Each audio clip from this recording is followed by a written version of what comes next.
Welcome to the fourth of the Administrator Certification Bureau's quarterly webinars. Please know this webinar will be recorded. My name is Melanie Bound and I'm a team member of the ACB. I'll be facilitating today's session. Once I cover a few housekeeping details, we'll hand it over to our speakers. Good afternoon, everyone, and welcome to ACB's December webinar. My name is Wendy Sorianata. I am the Bureau Chief of ACB. Please be aware that the recording, slides, and Q&A notes for this webinar will be made available on our website in the coming weeks. And we will notify administrators, providers, and our community via the wire when those resources are ready for viewing. For those attending this webinar, please note this is not a training, and attending this webinar does not qualify for any initial certification training program, ICTP, or continuing education training program, CETP, requirements. In today's webinar, we will go over the items noted on the agenda, which includes updates on application processing timelines and our online portal usage. Next, Vicky Tao, a team member of ACB, will provide some certification reminders. And then I'll turn it over to Suk Randawa, who oversees our administrator examination unit, who will speak on website enhancements, portal phases 1 and 2, and provide an update on residential care facilities for the elderly, RCFE regulations that will go into effect on January 1st, 2025. We will then conclude with the question and answer portion for this webinar. I would like to thank the ACB team working behind the scenes to provide support for today's webinar. This is the fourth and last quarterly ACB webinar for this year. ACB intends to continue to host regular webinars and foster meaningful engagements with our community partners. We recognize the value of these webinars in sharing information and receiving feedback from administrators and providers.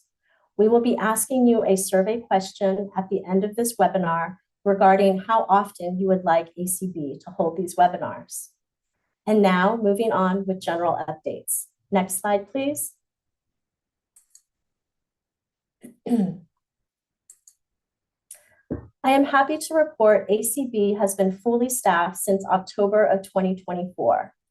ACB is comprised of 3 units: our Administrator Certification Processing Unit, ACPU, Administrator Examination Unit, AEU, and Vendor Support and Review Unit, VSRU. We continue to focus on reducing our processing times by continuing to streamline our internal business processes wherever possible, redirecting resources, and developing online resources to assist our provider community. Next slide, please. At our last webinar in September, we stated that ACB was at an approximate 6-month processing time, and we were looking at ways to increase our production to reach our target 3-month processing time. From September to November, we continued to hold steady at approximately 6 months. To better understand why our production levels have remained relatively the same, we looked at our data. In the table on the slide, you will see that we received a 55% increase in applications from fiscal year 2022-23 to fiscal year 2023-24. We received an increase of 5,128 applications. By projecting the number of applications we anticipate receiving during fiscal year 2024-25, we will receive a 7% increase in applications from the prior fiscal year. So what does this mean? We are receiving many more applications than in previous fiscal years, and we need to focus on continuous improvements to our processes to gain more efficiencies in order to meet the 3-month processing goal. Next slide, please. Although our processing times have remained relatively the same, the number of applications we processed has increased month over month. In the chart on the left, the blue bars indicate the percentage increase of applications we processed from the previous month. In October, we processed 12% more applications than we did in September, And in November, we processed 25% more applications than we did in October. So we have increased our production, which has helped us remain at our 6-month processing time and not get further behind. In the chart on the right, the orange bars represent the percentage increase of our incomplete applications from the previous month. As you can see, we have seen a huge increase in the number of incomplete applications received. Incomplete applications delay our processing times as we need to send out incomplete notices to administrators and work with them to submit the missing information. Time spent on our incomplete applications means less time spent processing incoming applications. We plan to take a deeper look at our data to see where we can provide better guidance and education to administrators to reduce the number of incomplete applications we receive. We will share more processing trends during our next webinar. Remember, you can always check processing timelines on our website. Chris will drop the link into the chat. And from here, we will go over our processing fees and portal usage updates. Next slide, please.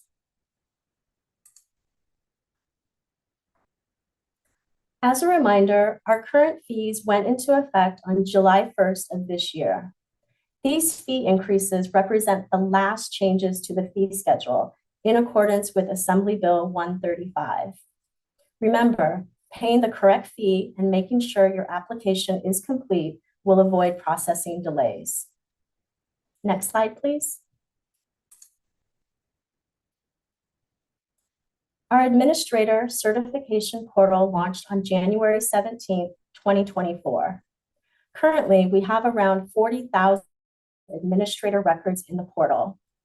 The portal is available for administrator recertification, also known as renewal applications.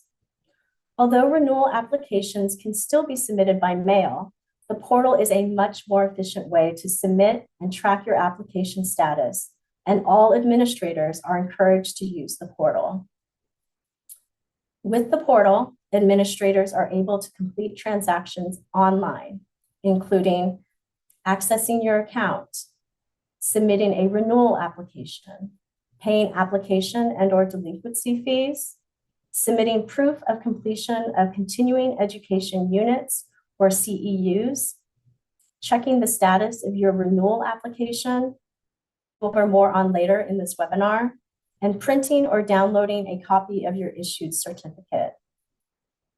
Please note that registration for the portal is not necessary, and that administrators who are eligible for renewal have had their account already created for them using the email address ACB has on file. More information about the portal can be accessed on the online application portal webpage. Chris will drop the link into the chat. Next slide, please. Since portal launch, we have been tracking and monitoring portal usage. This chart provides a visual representation of the percentage of renewal applications submitted through the portal. On average, a total of 700 certifications are eligible for renewal on a monthly basis. As you can see, there has been a growing trend with respect to applications submitted via the portal since launch, and we expect this number to grow as awareness of the portal continues to increase. This is great news. It's a more efficient way for us to process your application and easier for administrators to submit and track the renewals. Again, we encourage all administrators to submit your recertification through the portal. If you no longer have your login credentials or need assistance with getting access to your account, please refer to the Logging into the Portal section of the user manual. Chris will drop a link to the user manual in the chat. If you still need help, contact ACB via phone or email, and a staff member can help assist you. At this time, I'll turn the presentation over to Vicky Tao, one of our team members, who will provide you with some certification reminders. Vicky, are you ready? Next slide, please. I am. Thank you so much, Wendy. Good afternoon, everyone. I'll be going over when an administrator is eligible and not eligible to renew their certification. Administrators may renew an administrator certificate up to 4 years after the certificate expiration date. This means if a certificate is less than 4 years expired, the administrator is eligible to renew their certification and will need to complete continuing education units, CEUs, by taking CETP courses. If a certificate is more than 4 years expired, this means the administrator is not eligible to renew their certification and will need to complete an initial certification training program or ICTP. As a reminder, administrators who are renewing their certificates more than 2 years but less than 4 years after their certificate expiration date will need to complete an additional 40 CEUs. If a certificate is not renewed within 4 years of the expiration date, the administrator must begin the certification process again by first completing a new ICTP. Chris will drop a link to the administrator certification renewal procedures in the chat. The procedures include an overview of the recertification process, as well as a breakdown of the number of CEUs required depending on which administrator is submitting the renewal application. Next slide, please. Here are a few key things to remember when using the portal for your recertification. First, the option to renew will not appear in the portal until an administrator is within 90 days of their expiration date. As shown on the slide, a red renew button will appear, which administrators can click to start the renewal process in the portal, but only when they are within 90 days of expiration. Second, administrators cannot begin to submit CEUs until they have submitted a renewal application. Once a renewal application is submitted, administrators may submit their CEUs using the education credit screen in the portal. And finally, do not submit a renewal application via the portal if a renewal application has already been submitted via postal mail. It is not necessary to submit another application, and this may create delays in the application processing time. Next slide, please. Now let's go over some certification reminders regarding the application for administrator certification, LIC 9214. Submitting an incomplete LIC 9214 will result in processing delays. This is one of the biggest causes of delay in regard to incomplete applications. On the screen is a snippet of questions number 3 from the LIC 9214. Question number 3 from the LIC 9214 consists of 4 parts, which is shown here referenced as A through D. 3A, do you currently hold or have you previously held a license, certification, or other approval as professional in a specified field? Example, RN or NHA license. If yes, please list the types of license or certificates and their numbers, include any administrator certificates. 3B, do you currently hold or have you previously held a state-issued care facility license? If yes, please list the type of license and license numbers, include any community care facility licenses. 3C, are you currently employed or were you previously employed by a state licensed care facility? If yes, please list the facility names and license number. Place an asterisk by those where currently employed. 3D, have you been the subject of any legal, administrative, or other action involving licensure, certification, or other approval as specified in A, B, and C above? If yes, please explain and provide the dates. Include any administrative actions. Attach additional pages if more space is needed. If you answer yes to any of the questions asked in question 3A through 3D, You must also provide additional information in the space provided. These spaces are indicated on your screen by the yellow arrows. If additional space is needed, you may submit an additional attachment. Next, I will turn it over to Suk. Thank you. Next slide, please. Thanks, Vicki. Good afternoon to all on this webinar. Now let's talk about how to check your application status. You may access ACB application processing dates via the application status link on the ACB website as shown on this screen. On the next slide, we will share how to check your application status if you submitted an initial application, and how to check your application status if you submitted a renewal application. Once you have clicked the application status link shown on the left-hand side of this slide, you will see the following: pending initial applications and pending renewal applications as referenced by the yellow arrows on this slide. Prospective administrators may access the initial pending applications list, which displays initial applications received via post mail that are pending certification approval. Next slide, please. This slide shows the initial pending application list. The note at the top specifies that the list only includes initial applications received and in process with ACB. There is a clickable hyperlink to the pending renewal applications list included. This list includes the following columns: last name, first name, pending certificate number, facility type, postmark date, app receive date, status, and status date.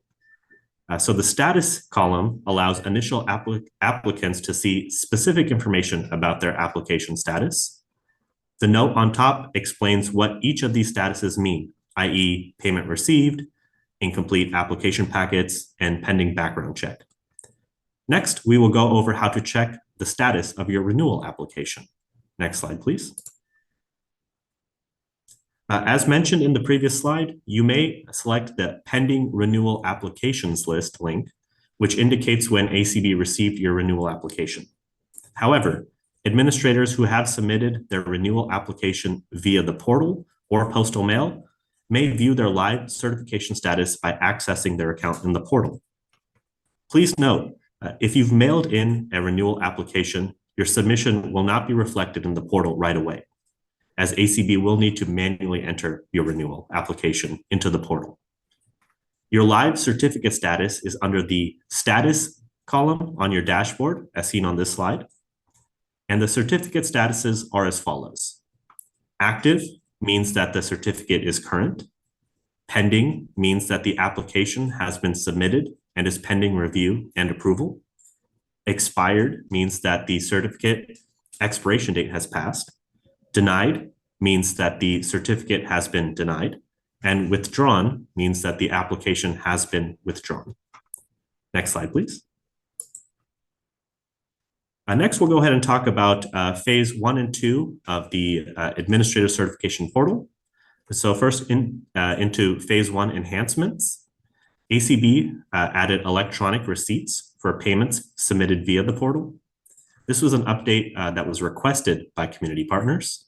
And we also added the ability to access and download certificates when accessing the portal via a cell phone. Currently, ACB continues to assess whether we will begin phase 2 of the portal project, which includes exam registration and payment, as well as initial application submission and payment. This assessment is needed as our Community Care Licensing Division has embarked on a systems project which will replace our legacy systems with a new facility management system, also known as FMS. ACB and our processes are included in the FMS project. We hope to be able to provide further updates regarding whether ACB will move forward with phase 2 of the portal project or defer phase 2 due to the current FMS project timelines at our next webinar. Next, I'd like to go over briefly a residential care facilities for the elderly, or RCFE, regulations update. Next slide, please. As some of you may know, the dementia care in RCFEs and miscellaneous regulations package was approved by the Office of Administrative Law and will be effective on January 1, 2025. This package significantly reforms how dementia care and other cognitive diagnoses are managed in RCFEs across the state. The updated regulations are the result of a multi-year collaboration with external partners.